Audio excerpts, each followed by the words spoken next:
মুআয ইবনে জাবাল রাদিয়াল্লাহু তাআলা আনহুকে আল্লাহ রাসূল সাল্লাল্লাহু আলাইহি ওয়াসাল্লাম তিনি ইয়ামানের গভর্নর করে পাঠিয়েছেন। তো পাঠানোর আগে he was explaining a teaching guideline to his fellow সাহাবা। ওনাকে শিখাইতেছেন তুমি যে যাবা মুআল্লিম হিসেবে, গভর্নর হিসেবে কিভাবে দাওয়াতটা দিবে আগে শোনো। তিনি মুআয ইবনে জাবালকে বললেন, ইন্নাকা তা'তি কওমান মিন আহলিল কিতাব।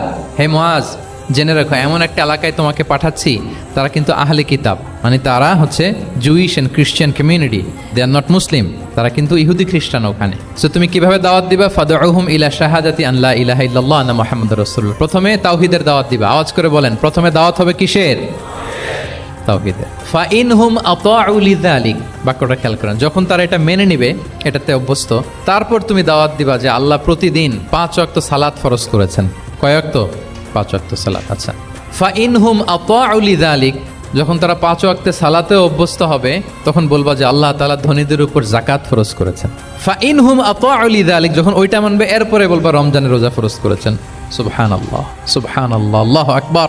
তাহলে ধাপে ধাপে দেখেন, এই যে টিচিং গাইডলাইন তিনি দিচ্ছেন ওনার ফেলো সাহাবাকে, ফেলো কম্প্যানিয়নকে, যে তুমি ইয়ামানে যে একবারে সব বিধান তুমি যা জানো মনে করো না যে সবাই ওইটা মানবে। তারা জুইশ, তারা ক্রিশ্চিয়ান, একটু একটু করে তাদেরকে দাওয়াত দিতে হবে। তাহলে গ্রাজুয়ালিটি, পাঠদান পদ্ধতির একটা অন্যতম বিষয় হচ্ছে কি গ্রাজুয়ালিটি, মানে ধাপে ধাপে ধীরে ধীরে অল্প অল্প করে বোঝানো।